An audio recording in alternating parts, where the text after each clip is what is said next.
Now we have along with us Padmapani Bora, IRS, CAS and IPR MD ATDC. So thank you so much for giving us your precious time. And we have Nishiraj A Barua, and he's I heard you are over renowned journalist also over your time.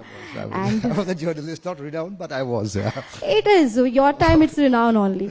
And Homestay by the Tea Garden. Yeah. So thank you so much for giving your precious time. Thank you. So my first question is to you for Padmapani sir. So Assam is beginning to move beyond traditional and sightseeing towards experience-led tourism. And we are seeing projects like alongside efforts to development the tea estates basically, and even golf courses as niche attraction. Now, how do you see this initiative reflects a broader shift to Assam tourism and strategy toward the high value of this experiential travel you see? Thank you so much for inviting me for this conclave. Assam has a unique blend of biodiversity, cultural diversity, and religious, spiritual tourism strength. So it's a very unique that place Assam at a very different place than other parts of India. We have national parks, 9 national parks. We have 19 wildlife sanctuaries. We have tea gardens. We have River Brahmaputra here. We have hills. So beyond that, there's a perception that we are a seasonal destinations. That's a perception, though we do not believe that. So how we can make Assam as a all-season destination? That's the efforts of the present government on that. So we are trying to focus on certain other emerging areas of tourism, as you rightly said, that are focusing on beyond wildlife. Somebody is coming to Kaziranga so that they can go and stay in Kaziranga for 2 nights. So we are trying to create certain amenities, infrastructure development like tea gardens. In tea gardens, government is supporting through its capital support schemes. So 5% of tea garden lands are allowed for now tourism infrastructure development. Under this scheme, government has supported various heritage tea gardens, and I am very proud to share this that the postcard hotel that has started their operation in Tejpur has been awarded with Gallivanton Award. That's one of the most important luxury award internationally, and only 4 hotels from India that received this award so far. Secondly, we're also trying to focus on river tourism, as I already mentioned. Another very important segments, we have some cruises in Guwahati. They are operating on daily basis. We have connectivity through river to Majuli and Kaziranga. But along with that, we are trying to bring some more luxurious cruises. And I'm also very happy to say that under the leadership of our Chief Minister, we have signed various MOUs during Advantage Assam 2.0. And out of that, a very luxurious cruise already grounded and started, they'll start the operation soon, where such conclave we can also organize in river. Again, another segment that government is focusing on concerts. Government of Assam has initiated a policy of concert tourism. We formulated the policy. We not only formulated, we executed also. Internationally known artist Post Malone performed in Guwahati in the month of December, and so wonderfully it was organized. Now our policy is now taken as a model by the government of India. I myself attended the meeting of Information and Broadcasting Ministry, and they have taken our policy and model. We made a presentation and it was shared with various states. So these are a new segment we are trying to focus so that we can make Assam a all-season destination. Well, that was a very exclusive information which you have got, but then again this is a very great part that now it is Assam is boosting towards so much of development. So tourism growth ultimately depends on infrastructure, and as such as connectivity, and as you have earlier mentioned also that quality of accommodation and the services. As Assam sits as the gateway to the northeast, so what are the key infrastructure priorities that will define the state tourism growth over the next decade? Ever since the new government that came in 2014 in the union, that government has a completely different approach to our Northeast. We can see that government is under leadership of Honorable Prime Minister, they're looking at Northeast as Lakshmi. Government is providing number of support to state governments. And under the leadership of our Present Chief Minister, last 5 years, you could see how much development has taken place in infrastructure sectors, connectivity. So along with the support from the government of India, Assam government is trying to push a major infrastructure development. Connectivity is concerned, we are trying to develop last mile connectivity here. And you can see the development of various parts, road connectivity, bridges connectivity. Now you can see that how our Guwahati city is connected to North Guwahati. Within 5 minutes you can reach North Guwahati. Developments are already there in Majuli also. Now Lakhimpur is connected to Majuli, and the bridge from Jorhat also going to connect Majuli very soon. With the elevated corridor that already been approved by the government of India in Kaziranga. Another tunnel that's going to connect, North Bank to Numaligarh. So this the connectivity and infrastructure developments are going on. Along with hospitality development, we are also trying to focus. Government is providing customized incentive schemes to various sectors, and tourism is one of the key sectors this government is focusing. Under this, we are providing capital subsidy, we are providing, the GST refund, many other supports are given to hospitality investors. So investments are now started coming to tourism as a hospitality sector, and next 3 to 4 years in Guwahati, we are going to get more hotels, at least 5-star category. 10 more hotels are going to be grounded in next 3 to 4 years. They started their constructions. Along with Guwahati, we are also trying to develop some hospitality infrastructures in places like Kaziranga and Dibrugarh also. So infrastructure along with connectivity are both are now going together. You can see the new airport in Guwahati Terminal 2. It's one of the I think best airport in India. You can is a capacity, carrying capacity of present airport is 6 times higher than earlier airport. So in coming days, definitely we are going to connect to our state to the eastern neighborhood and also Southeast Asia, which takes only 2 to 3 hours from here. So the focus is there, and with the support from central government, I think the next 5 years again, Assam will move towards in a different direction and will emerge as a global tourism destinations. Well, my next question to you is for Mr. Nishiraj. As we have seen, today is a big day. Our Prime Minister is coming, and the tea tribe people will get the land pattas. So my question is to you that Assam tea gardens are among the most recognizable landscape in India, and there is growing interest and in developing tea state as tourism destination. From your experience, as because you are expertise in this, so what makes tea tourism such a powerful way to introduce travelers to Assam culture and lifestyle, and how are you turning tea estates into an immersive culture experience rather than this just a scenic location? Yeah, that's true. Tea tourism is one of the biggest factors.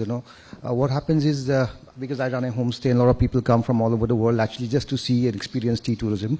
The problem happens in my part of the town is that there are not enough people to actually take them on a tea tour or deep inside the villages of where the tea garden laborers live and all that. I want them to showcase, I want people to see that this is how they live and this is how they will live. They have tea with namak, not with sugar, That's one of the styles, and this is a tea that we actually also, prefer to give it to people in our homestay, whoever come. So tea tourism is one of the biggest factors, and the place that we are in, Dibrugarh, is actually one of the heartbeats of tea tourism. Actually, this is the center where we have tea gardens all over. And from my homestay, for example, the tea gardens are walking distance, so we just take them along, and they want to see the factories, which are like British-made factories. Those are all over the places. We take them there. There are a couple of places where these tea experiential centers are there, where people kind of experience different kind of teas, and so many varieties have come up right now.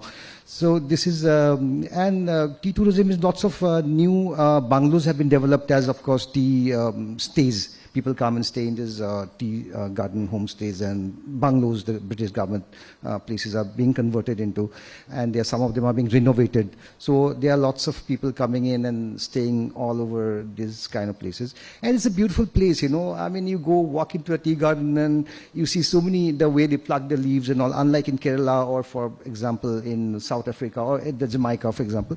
The way we pluck our tea is very different from the way we pluck teas elsewhere, So that itself is a very delicate process, and I kind of try to explain to people, whoever comes.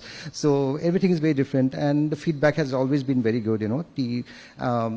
The whole scenic locations, the islands and the rivers along the tea garden, these are beautiful places to visit. And thankfully, there are a lot of interest coming in from places as far as France and everywhere. Like people are coming from Brazil and they just want to experience tea. So that's a good thing. And as a homestay, we are a luxury homestay. Actually, we are not we are a luxury. What I call it like a designer homestay. So we like to get the crowd who comes to our places. They like to experience these little cultures, not just tea tourism. Of course, they want to go to the Buddhist villages, for example. They want to go to the Missing or Deuri, the tribal villages. They want to experience those cultural kind of things. They don't really want to go and see things to do and sights to see, like overall go, run. experiences. Just experiential tourism is what they are focused on. So along with tea tourism, there are other aspects of the industry tourism, which we are trying to explore. And they are we need to do more, of course. Thanks to government of Assam and all, they're doing a lot of work for us. They're helping us in various ways. So that way we appreciate their efforts, Yeah. So, well, you are a traveler also. Yeah. So, slow travel is a big trend right now around the world. Sorry, what travel?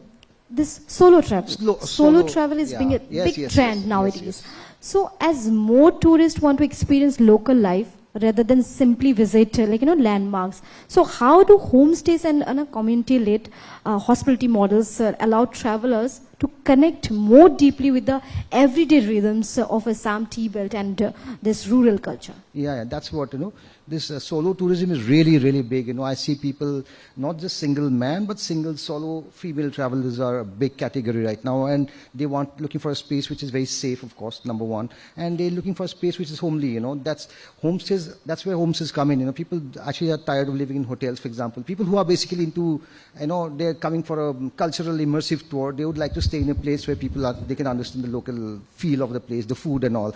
They like to talk to the owner of the place, so that they get first-hand information about how they would like to eat with us. Like, for example, my mother would sometimes cook a masor tenga, for the guests that we have. Or some of our guys will cook the local boiled pork curry or something, So that kind of stuff is very appealing to the solo single travelers. And also homestays are considered to be safer than, because we are in a residential neighborhood. Most homestays are at homes, which are in the neighborhood, which are mostly safe, So it's good to have these people coming in and we show them around. And solo tourism is that way pretty cool, I think it's an emerging thing and it's becoming bigger. Yeah, solo is that way. You're talking about solo tourism, right? So, yeah, this is really an emerging sector. We should tap into it, And there are lots of Facebook pages all over, solo traveler groups, different groups, There are a couple of agencies also, travel agencies. Assam doesn't have, but a couple of North India-centric agencies are there, which only promote solo to single tourists, So I have groups coming from Bangalore, for example. They are all specialized in solo tours. So they get single women or, single man or groups of people, So those are becoming extremely, in terms of marketing and revenue-wise also, very profitable to have a solo tourism show, which is happening at big time in Assam, because Assam is the safest place you can say. And then Northeast, for example. I lived in North India for like 30 years, So I know what the Northeast side of part of India is like. So it's really safe for single female travelers especially to come and be here. Well, thank you. My next question is again to Padmapani Bora, sir. Sir, as you have mentioned about the last concert which we have seen in Guwahati, that post-Malin concert. So it was a huge crowd we have seen. Across from the world, we have seen many people gathering over here. So around the world, major concerts often transform cities into tourism hotspot overnight. So as Assam is developing its concert economy, with major global artists performing, as I earlier mentioned also. So in Guwahati, how can the state convert this momentum into a long-term, tourism opportunity? See, government of Assam is not just formulating policy. Policies are being formulated at various levels, and we're trying to take them to the logical conclusions. So we had formulated this policy under present government on concert tourism, and we organized that. As per the policy, we are supposed to organize at least 3 concerts in a financial year, and not only Guwahati. The policy says that we can organize it places like Dibrugarh and Jorhat also. So our focus is that's how we can convert Assam or Guwahati as a international concert hub. You can see the Coldplay concert that took place in Ahmedabad, how it actually contributed towards the economy of city of Ahmedabad. It's contributed around 600 crores economic benefit to the city. We also making a, with Ernst & Young, we're also trying to make analysis of the last concert that took place in Guwahati, how it economically benefited our hospitality industry and other allied industries. So once the concert is organized in a particular place, it helps the hospitality sectors to get benefit. Once the tourists, the fan lover, they come from various parts of the country and abroad, they would definitely stay in the city for 2 nights. They also get exposure to other parts of the state. In that way, our tourism industry is going to benefit it. It's our long-term vision.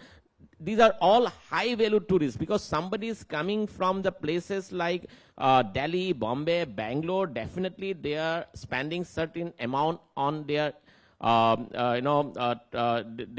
are flying, and then also spending certain amount on their accommodation. So we are trying to attract these high-value tourists through our concert economy concept.